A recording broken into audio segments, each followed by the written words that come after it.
Bonjour à tous. Aujourd'hui, on va voir avec Nest, un framework Node, comment on peut interagir avec la base de données, que ce soit pour lire des données, les créer, mettre à jour ou les supprimer. Donc, dans un premier temps, on va créer un projet avec Nest. Donc, first step.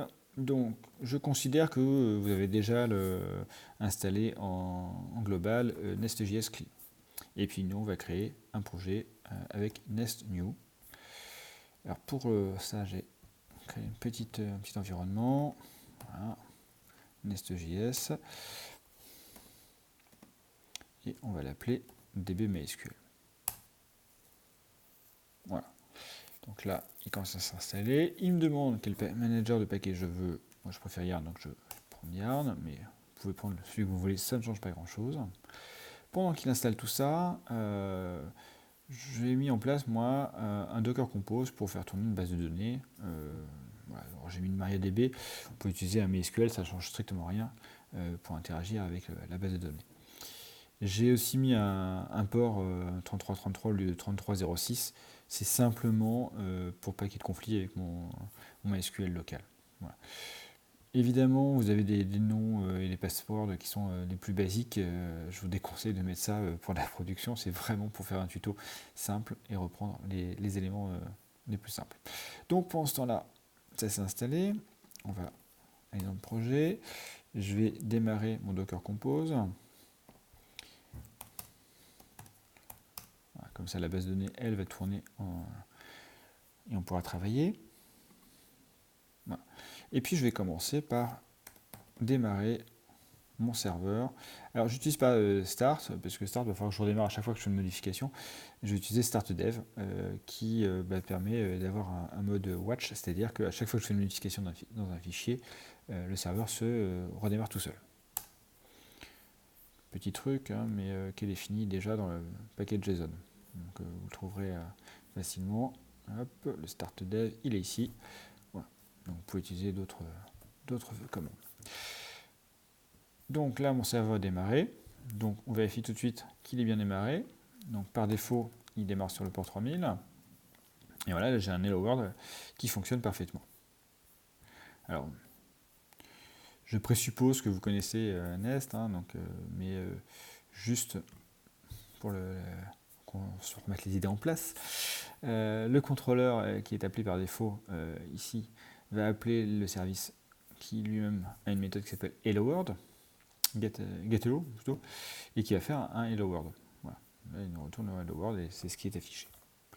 Alors nous, c'est pas tout à fait ce qu'on veut. Nous, on veut créer du REST, de l'API REST.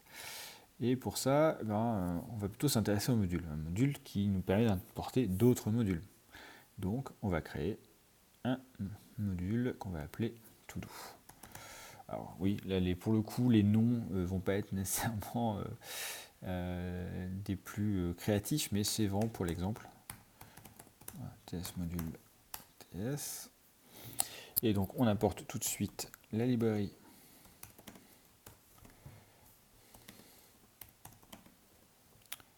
Nest JS Common et on importe le module. Voilà. Une fois qu'on a ce module là, on va pouvoir le mettre en place en termes de décorateur. Pour l'instant, on n'a rien dedans et on exporte en tant que classe. Et vu que mon module s'appelle todo, on le donne todo module comme nom. Voilà, j'enregistre ça. Pour l'instant, on a une erreur de duplication, c'est pas bien grave. On va la supprimer. Voilà, c'est les imports automatiques de TypeScript. Voilà, là pour l'instant, on a quelque chose de simple. Je vais importer ce module ici aussi, todo module. Voilà, il l'importe automatiquement. Pour l'instant, il se passe juste ça, donc ça n'a rien changé à notre application. Maintenant, ce qu'on va avoir besoin, c'est vraiment de s'intéresser à la base de données. Alors pour s'intéresser à la base de données, il faut déjà qu'on puisse s'y connecter à la base de données. Alors, on va utiliser un import de la configuration. Enfin, plutôt, on va configurer l'accès à la base de données. Et pour ça, on va avoir besoin d'une librairie qui s'appelle Nest.js TypeORM. Import from Nest.js. Alors évidemment, elle n'est pas installée pour l'instant, on va le faire juste après. TypeORM. Voilà. On va créer un nouveau terminal. Et on ajoute notre librairie. Et puis on va avoir aussi besoin de TypeORM, de MySQL, donc on les ajoute aussi. Voilà, on commence à faire son installation. Nous on peut déjà travailler. On a besoin de TypeORM module. C'est lui qui va être important pour ce qu'on a besoin. Voilà. Donc TypeORM et on dit pour la racine. Et on va lui mettre tout le paramétrage de notre base de données. Alors, pour le coup, on a un Docker config, donc c'est assez simple de voir quelle configuration on a. Donc déjà, on sait qu'on va fonctionner sur un type MySQL, même si c'est du MariaDB, ça ne change strictement rien. Mon host, c'est un localhost. Mon port, alors ce que je vous avais dit, je l'ai mis sur un port un peu spécifique, qui est le 3333. Le username. Alors, username, on le copie-colle, beaucoup plus simple. Le mot de passe aussi. Password. Voilà. La database dont on a besoin. Évidemment qu'il sache sur quelle base de données il doit taper. Donc la nôtre s'appelle Nest. C'est très simple, très inventif. Et puis, on va avoir besoin de connaître la structure des bases de données. Et pour ça, vu qu'on utilise TypeORM, on a besoin de créer des entités. Et les entités, il faut qu'on sache, il faut que Nest sache où les trouver. Donc, on va lui dire que les entités sont dans le dossier dist. Et quels que soient les fichiers qui finissent par entity.js. Alors, vous noterez que je n'ai pas mis src et je n'ai pas mis ts.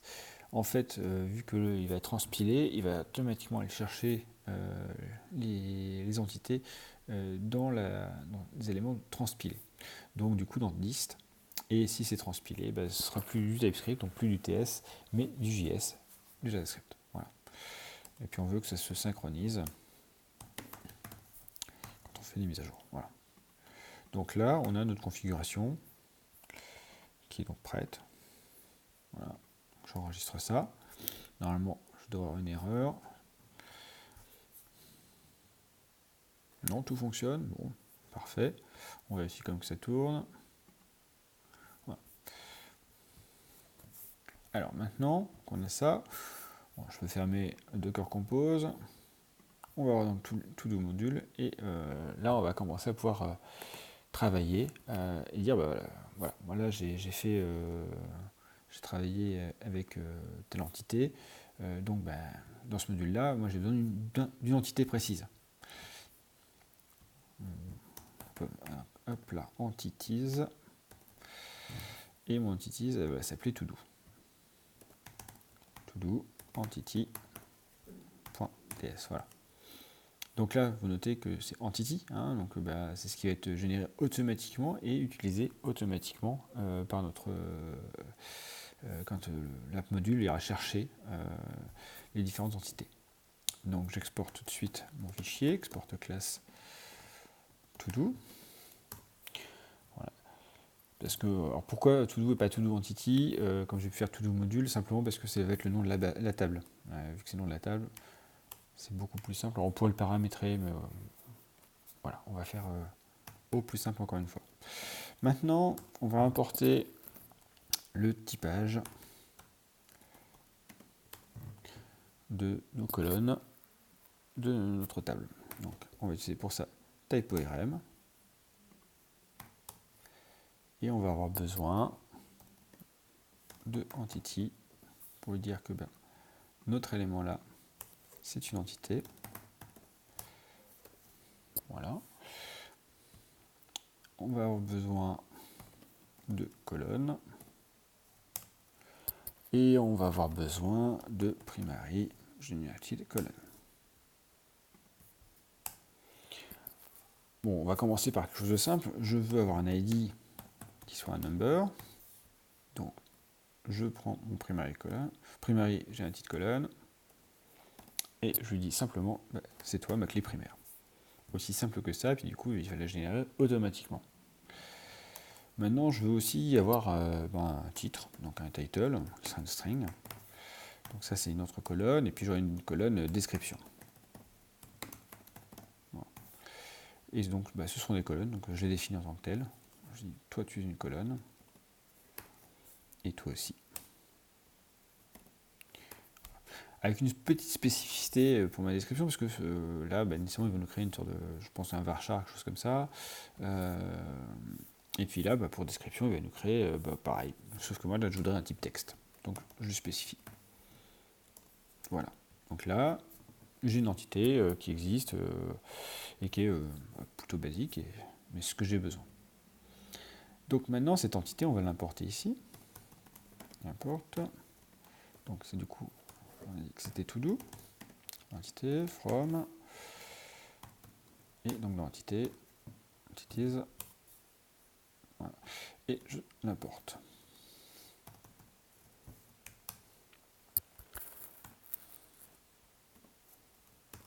Et pour ça, je vais de nouveau utiliser typeORM module, mais plus for route, mais pour feature. Voilà. To do.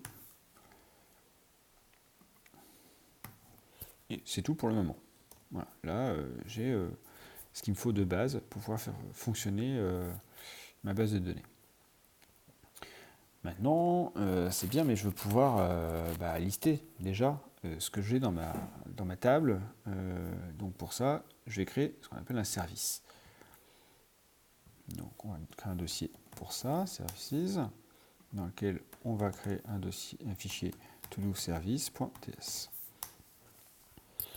Donc j'exporte tout de suite la classe todoservice. Voilà. Voilà. Donc là j'ai une classe todoservice. Alors je vais la typer, je vais rendre cette classe injectable. On va faire ça tout de suite. Parce qu'on peut faire l'injection de dépendance facilement dans Nest, je rappelle.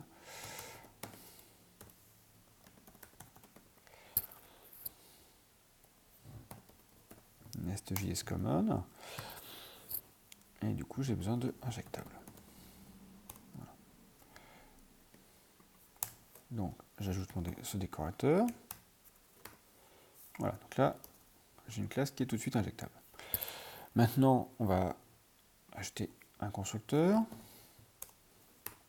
Ce constructeur, on va injecter un repository. Inject repository.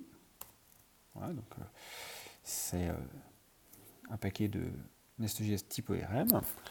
Et puis, on va dire que cet élément est un repository pour l'entité todo. Voilà.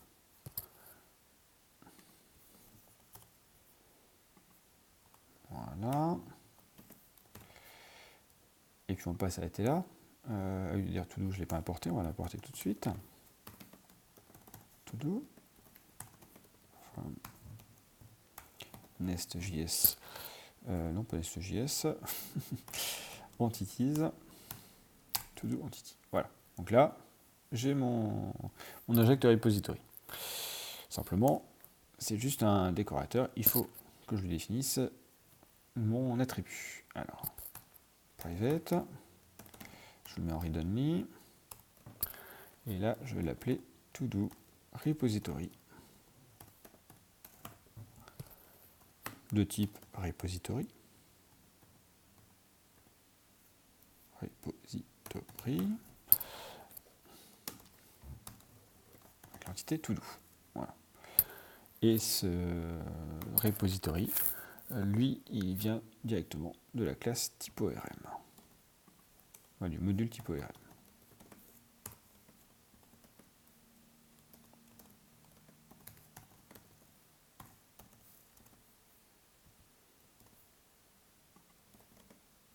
Voilà. Donc là, j'ai un service qui est déjà fonctionnel. Alors, qu'est-ce qu'il me dit? Qu'il a un souci. Sunset service. Ah oui, en effet, j'ai fait une faute de frappe. Ça sera tout de suite beaucoup plus simple si c'est écrit correctement. Voilà. Donc là, maintenant, j'ai un service qui est fonctionnel. Ce service, on va l'ajouter au module tout de suite. Comme ça, si comment dire, il sera disponible pour le module. Donc pour ça, on va utiliser providers. Voilà. To do service. Voilà, il m'importe. Il enregistre et il met à jour.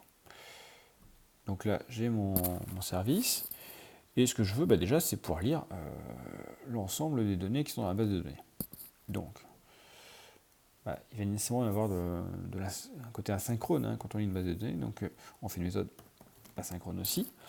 Async find all. Alors là, je donne ce nom-là, mais on peut mettre ce qu'on veut.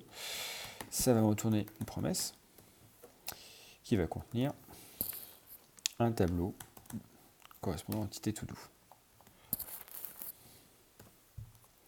Donc, on retourne this. Alors, await. N'oublions pas await, sinon async ne servira pas grand-chose. To do repository qu'on a défini avant. Et on lui dit, tu vas aller chercher toute la liste des éléments que tu peux trouver dans la base de données. Voilà.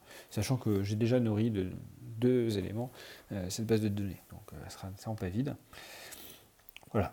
Mais pour l'instant, c'est bien, théoriquement je peux y accéder. Mais réellement, ça reste juste un service. J'ai besoin pour ça d'un contrôleur qui va me permettre d'accéder à ces données. Donc on va créer un dossier contrôleur avec todo.contrôleur. Voilà. Donc on crée tout de suite le module, export classe, todo contrôleur. Voilà. Donc là, j'ai un contrôleur qui est créé, plutôt basique. Après, Nest.js, c'est pas encore que c'est un contrôleur. Donc on va lui dire import from. Donc on reprend le paquet Nest.js common. On appelle le décorateur contrôleur. Et on l'applique. Voilà. Et puis, ce qu'on veut, c'est que toutes les routes qui vont être appelées pour ce contrôleur commencent par to do. Donc, je définis ici to do. Voilà. Alors, je pourrais le faire après sur chaque méthode, mais là, c'est beaucoup plus simple de faire ça directement ici. Je vais faire une injection parce que je vais tout de suite injecter le service de manière à ce qu'il soit disponible pour tout mon constructeur, donc le to do service. Pour toute ma classe, pas pour tout le constructeur. C'est dans le constructeur que j'injecte cette dépendance, mais pour toute ma classe, j'aurai accès à ce service qu'on va appeler todo service, sans majuscule, alors que le service en lui-même a une majuscule. Voilà, on l'importe. Voilà. Donc là, vu que c'est injecté par injection de dépendance dans mon constructeur, toute la classe todo contrôleur y accède. Du coup, on va immédiatement créer une méthode pour récupérer la liste des utilisateurs. Donc, je vais appeler getAll. Ce que je sais, c'est qu'elle va me retourner une promesse, et que cette promesse me retournera une liste, un tableau avec des éléments de type todo.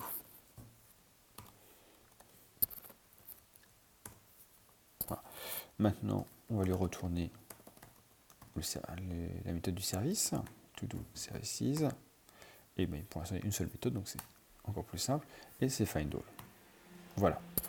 Donc là, j'ai ce dont j'ai besoin pour pouvoir faire fonctionner mon mon application.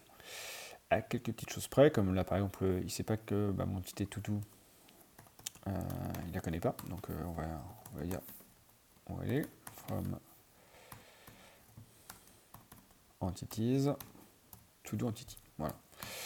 Et puis il va nous manquer encore une chose, c'est que pour qu'il trouve la méthode getAll, pour l'instant, de l'extérieur, il ne saura pas faire. Il a besoin d'une route. Il faut qu'on lui dise que ça va être en get. Voilà, donc en get. Et le get vient directement de Nest.js Common. Voilà, donc ça, j'enregistre. Et puis on va ajouter ce module, enfin ce contrôleur, dans le module. To-do contrôleur, voilà, il l'ajoute automatiquement. Et là, il est prêt à fonctionner. Donc on va attendre qu'il redémarre, voilà, c'est fait. Donc on vérifie que ça tourne toujours. En effet, je tourne mon hello world. Maintenant, je fais /todo. Et oh magie, j'ai deux éléments qui apparaissent et qui correspondent bien à l'entité, c'est-à-dire un élément ID qui est de type number, un type title, une entrée title, une colonne title qui est de type string, et puis une description qui est de type string aussi. Voilà. Bon, là, déjà, on a quelque chose d'assez simple. Je peux lire un ensemble de données. Mais moi, ce que j'aimerais, c'est pouvoir créer des éléments. Parce que c'est bien de pouvoir les lire, mais je peux en créer. Alors pour ça, on va retourner dans le service et on va créer une méthode qui, elle aussi, asynchrone. On va appeler create. Voilà. Et qui va nous retourner une méthode await. Voilà. Et puis des éléments. Mais bon, ça c'est pour l'explication rapide. Le create, on va surtout avoir besoin déjà de l'entité. Const to-do entity, donc on crée une variable à partir d'une instance de l'entité. To-do. Voilà. Et on va nourrir cette entité d'éléments qui sont passés dans le create.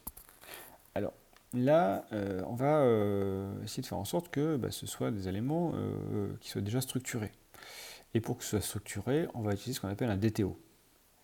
DTO, c'est une dit que les paramètres de cette méthode sont avec telle entrée et pas telle autre. Donc, on va créer un dossier DTO. Voilà. Et puis, on va créer un fichier todo.dto.ts. Voilà. Donc, ce fichier, on va simplement l'exporter. Enfin, on va exporter la classe todo.dto. Et on va définir dans cette classe un title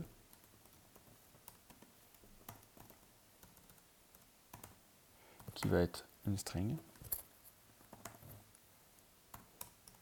Et puis, on va définir une description qui est une string. On ne met pas d'ID, parce que l'ID est autogénéré. Donc, ce sont les paramètres qu'on fait rentrer, que l'utilisateur renseigne. Donc voilà, là j'ai mon DTO, chose assez simple. Et je retourne dans mon service, j'importe mon DTO. Importe from DTO. Voilà. Et on a dit todo DTO. Voilà. Donc là, je crée mon attribut DTO et todo DTO. Voilà. Donc il est nécessairement de type todo DTO. C'est beaucoup plus simple pour nous pour savoir ce qu'on doit passer comme paramètre. Et on va du coup pouvoir nourrir notre entité. Donc todo entity. Donc elle sait que elle a soit un title, un ID, une description. Pour l'instant, on va remplir le title. On va la nourrir avec le todo DTO, qui elle contient nécessairement un title ou une description. Et on fait la même chose pour la description.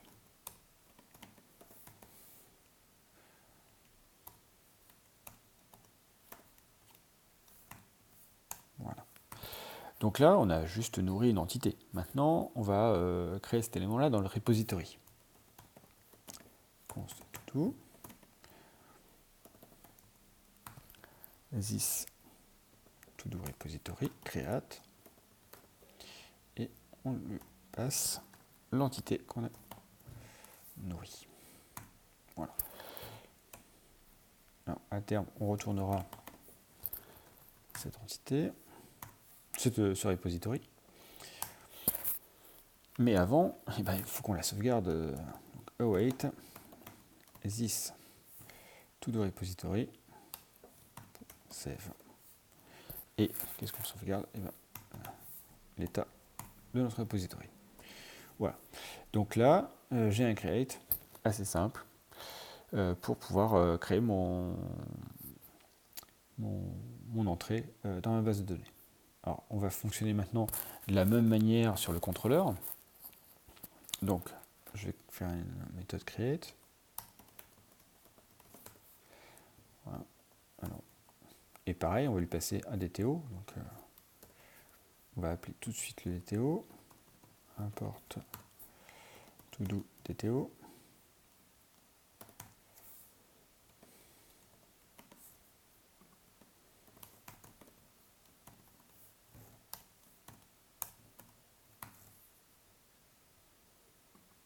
Voilà. Et puis, donc là, on le passe en paramètre to do DTO de type to do DTO. Voilà, donc là déjà, on a un crée de base, et puis on sait qu'il va nous retourner une promesse de type to-do. Voilà. Return this, donc le service, et puis on appelle le create. Avec paramètre le to-do DTO qu'on passe en attribut. Voilà, et puis on va lui dire que on va le passer en poste, peu importe, hein, c'est bon pour l'exemple. Voilà, là on a quasiment tout ce qu'on a besoin pour que ça fonctionne, à une exception près, c'est que ce to-do DTO, il ne va pas le trouver tout seul. Donc il faut qu'on lui dise de le passer via un body. Voilà, body qui s'est automatiquement ajouté, qui fait partie de Nest.js quand même. Voilà, donc là maintenant, je peux créer, si je le souhaite, de nouvelles entrées pour ma to-do list. Donc là j'ai un postman, hop là j'ai un to-do qui est ici. Voilà. Donc je vais lui faire une entrée, mon titre, voilà, ma description, c'est très bien.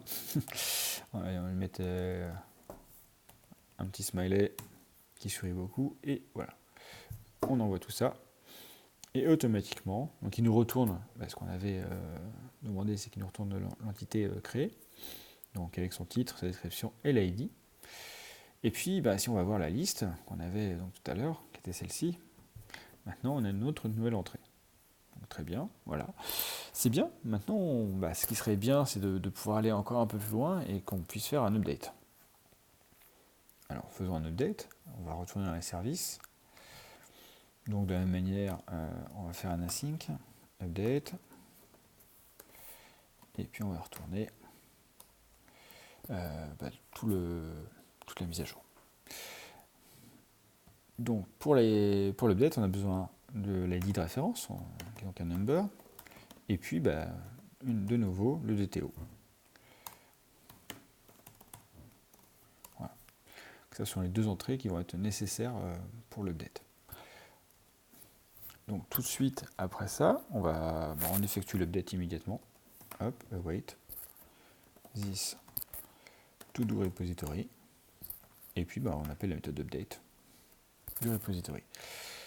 On passe l'ID en mode déstructuré, je vais pas y arriver, et puis on va passer les données. Alors, on peut dire, tiens, voilà, j'ai passé mon DTO comme ça, c'est simple. Oui, sauf que on peut avoir besoin d'un truc qui n'est pas nécessairement complet. Alors on va faire autrement. On ne va pas utiliser cette méthode-là. On va plutôt fonctionner autrement.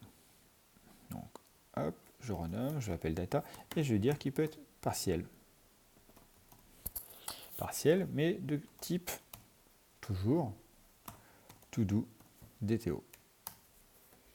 Et là, c'est le data que je passe. Voilà. J'aurais toujours pu l'appeler to-do DTO, mais bon, voilà, c'est pour que vous ayez un autre exemple. C'est toujours intéressant. J'enregistre ça. Maintenant, je vais aller dans mon contrôleur. Là, on va créer un update. Alors là, pareil, c'est plus un body dont on va avoir besoin en termes de paramètres. C'est un paramètre. Donc un paramètre, c'est param. Donc, ce sera un ID. Voilà. Donc là-dessus, pas de problème. On passera à la variable ID, qui sera de type number. Et puis, comme toujours, on va avoir besoin du body. Avec là, on a bien besoin du DTO. Donc, la même chose qu'on a au-dessus. Voilà. Et donc, ce qui va nous sortir, c'est nécessairement une promesse. Et puis, on va lui dire qu'il va nous retourner de type to-do. Voilà.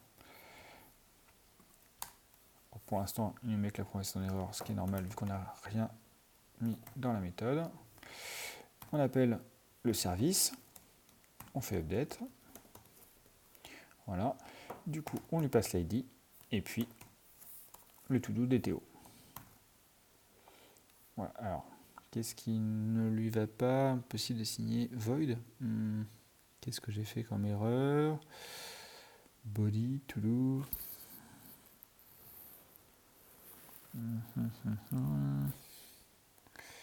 J'ai nécessairement fait une petite erreur quelque part. Est-ce que ça ne serait pas dans mon service? Ah bah oui, nécessairement, je n'ai pas fini toute la partie service. Donc, c'est normal. On a fait un update. Donc ça, l'update, on l'a impacté au niveau de la base de données. Par contre, ce qui est intéressant quand on fait un update, c'est d'avoir le retour. Donc, on va tout de suite faire un appel qu'on va stocker dans une constante to-do. Voilà.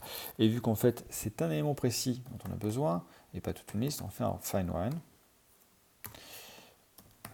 Et on le met comme contrainte aware avec un ID en mode déstructuré. Et on retourne to do. On aurait pu retourner directement sans faire une constante, mais voilà, encore une fois, c'est pour l'exemple.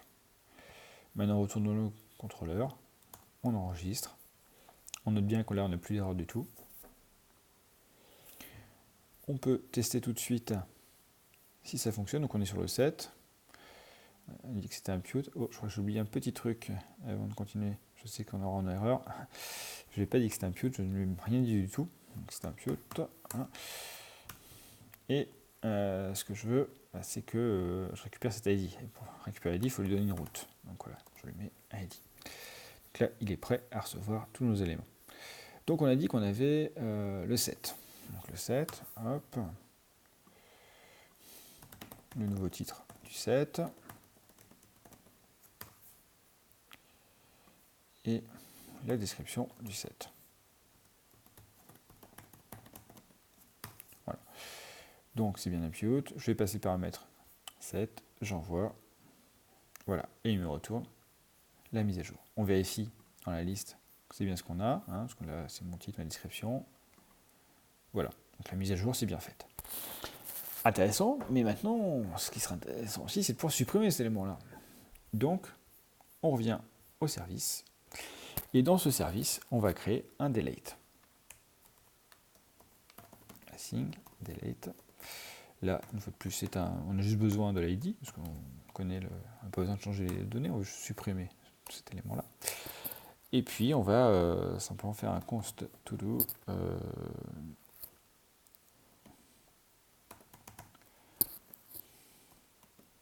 await this to-do repository. Alors, je vais faire un truc qu'on ne fait pas quand on fait une suppression, c'est que je vais retourner la donnée. Mais c'est juste une fois de plus pour de l'exemple. Voilà, ID. Donc là, il me trouve mon to-do et je lui dis de le supprimer. This to-do repository. delete id. Comme ça, ce sera beaucoup plus efficace. Voilà, et je retourne to do, qu'il sache que c'est celui-là qu'on a supprimé. Normalement, c'est pas ce qu'on fait, mais c'est vraiment une sorte d'exemple. Donc voilà, donc là, je fais un delete et je vais donc lui passer le param id. Alors du coup, nécessairement, là, il va attendre une promesse et il va attendre un to-do. Normalement, on ne lui retournerait rien. Voilà. Return this. Donc toujours le service. Voilà, delete. Et puis l'id qu'on lui passe en paramètre. Et puis là, on va appeler un delete. Et pareil, on lui crée la route id. Voilà. Oui, j'ai oublié de créer la variable type number, ce sera quand même beaucoup plus efficace. Voilà, donc là, on a pour l'instant cette liste-là avec le 7, et puis on va supprimer le 2, tiens, le 2 qu'on n'a pas créé ensemble, on va supprimer le 2. Donc, je vais dans page là, je mets le paramètre 2, je suis bien en delete, j'envoie. Voilà, là il me retourne la valeur, on vérifie malgré tout qu'elle ait bien été supprimée. Donc c'est bien fonctionnel, ça supprime ce qu'on a besoin. Alors maintenant, c'est bien, j'ai une liste. Moi je voudrais juste avoir le 7. Le 7 et pas toute la liste. Alors on va faire un read pour ça. Async read. Bien sûr j'appelle ça read, mais on peut appeler ça comme on veut. Hein. C'est pas, il n'y a pas de contrainte de nominative. Et qui me retournera juste un to do. Voilà. Return, await, this. Donc le repository. Et là, pour le coup, on n'a besoin que d'un seul. Donc ce sera un find one. Magnifique accent anglais. Et on a besoin là d'un ID de type number qu'on va passer en contrainte. Where et ID. Aussi simple soit-il. Voilà, donc maintenant on va dans le contrôleur, on va faire à peu près la même chose, mais simplement côté contrôleur. Donc là, je vais get by ID par exemple, et je dis que c'est une promesse de type to do. Voilà. Et il me retourne le service avec le read. Et donc il a besoin d'un ID. Donc, on va lui passer un ID. Donc il y a un paramètre qui s'appelle ID, type number. Et puis faut qu'on lui dise que c'est en get qu'on l'appelle. Et on passe aussi la variable directement dans la route. Voilà. Donc là, on va pouvoir lire ça tout de suite. Donc là, je suis bien en get et je rajoute mon ID 7. Voilà. Donc là, ça fonctionne. Donc j'ai bien un CRUD. Un CRUD, d'accord, il faut un certain nombre de choses, mais c'est pas si compliqué que ça avec Nest. En revanche, ce qui pourrait être intéressant, c'est d'aller un peu plus loin et d'avoir de la documentation sur cette API. Alors pour ça, on va utiliser Swagger. Et Swagger est directement intégré dans Nest. Donc, on va aller voir dans la documentation. Voilà, OpenAPI Swagger. Alors, on peut utiliser Fastify et je vous conseille pour des notions de performance. Hein. Là, pour l'exemple, j'utilisais Express en termes de provider HTTP, mais utilisez plutôt celui-là. Installons donc tout de suite ce qui est nécessaire pour faire fonctionner Swagger. Hop. Donc, yarn add. Voilà, Swagger. On va aller dans le main. Et ici, donc là c'est là on a donc le port de défini, je ne vous l'ai pas commenté tout à l'heure. C'est là qu'on va mettre toute l'appel du Swagger. Donc pour ça, on va prendre l'exemple, c'est encore plus simple. Voilà.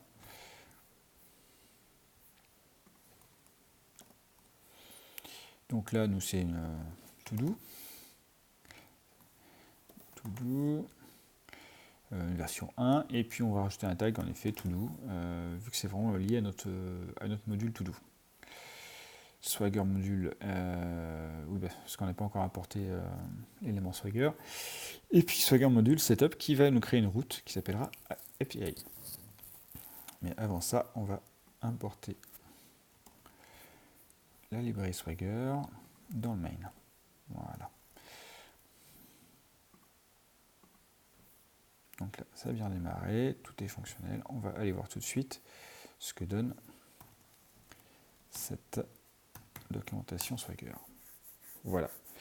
Donc là, il a créé une page Swagger qui nous documente nos différentes entrées de l'API, qui sont toutes dans le tag default et non dans le tag to do. Donc là, on a le hello world qui est en get, on a notre liste to do. Ici, on va avoir quand on veut avoir juste un détail, on passe en ID, la création, la mise à jour et la suppression. Alors, si je regarde rapidement, quand je veux créer un élément, il ne me dit pas ce que je dois mettre en paramètres. Et puis là, je ne sais pas trop ce que je dois avoir comme retour, à quoi ça correspond ce 201.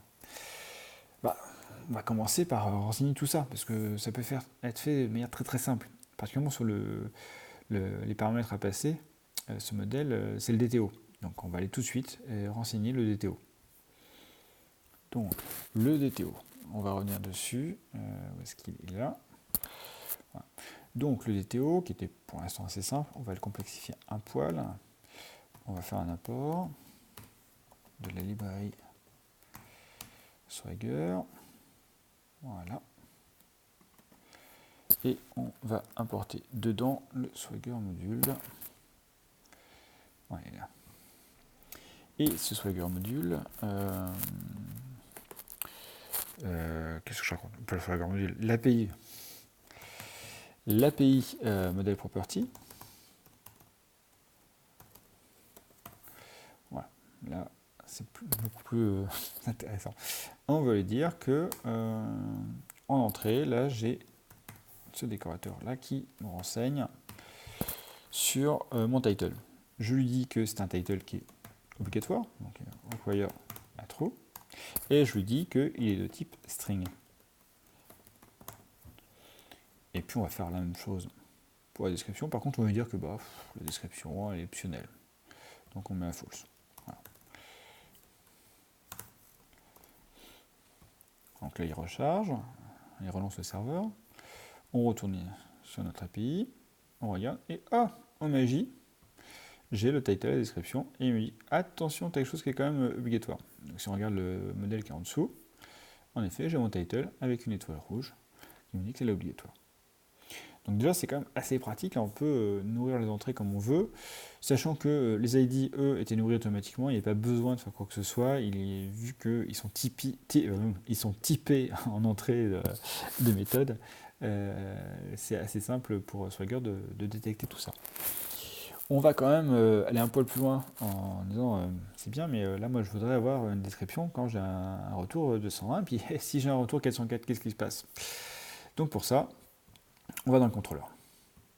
Voilà, dans le contrôleur, on fait comme dans le DTO, on importe la lib, nest.js Swagger.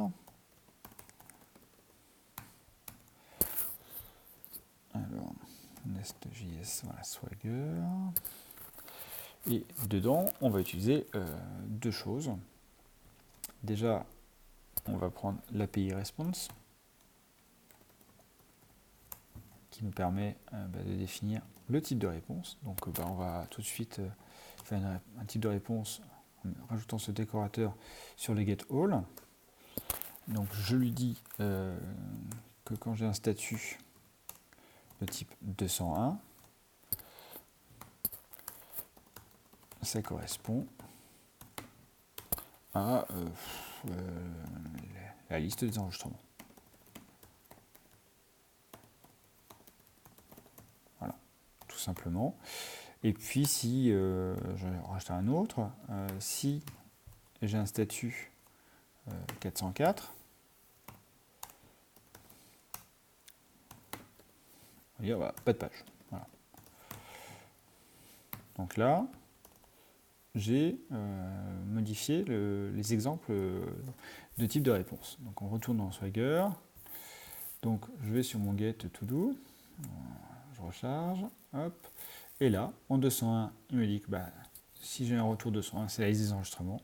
En revanche, si j'ai un retour 404, c'est que j'aurai pas de page. Voilà.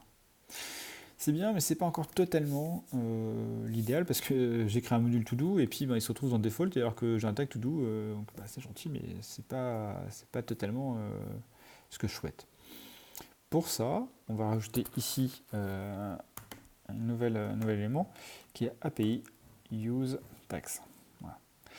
Et celui-là, on va le mettre en décorateur pour le contrôleur. API use tags, et on va dire tu utilises to do. Simplement, vu que c'est celui qu'on a défini dans le main, parce qu'il est là. Voilà. Le add tag to do, donc c'est à lui que ça correspond. On peut en créer plein d'autres, hein, c'est pas problématique. Je pourrais dire créer add tag plop. Voilà. Donc je enregistre tout de suite. Voilà, ça redémarre.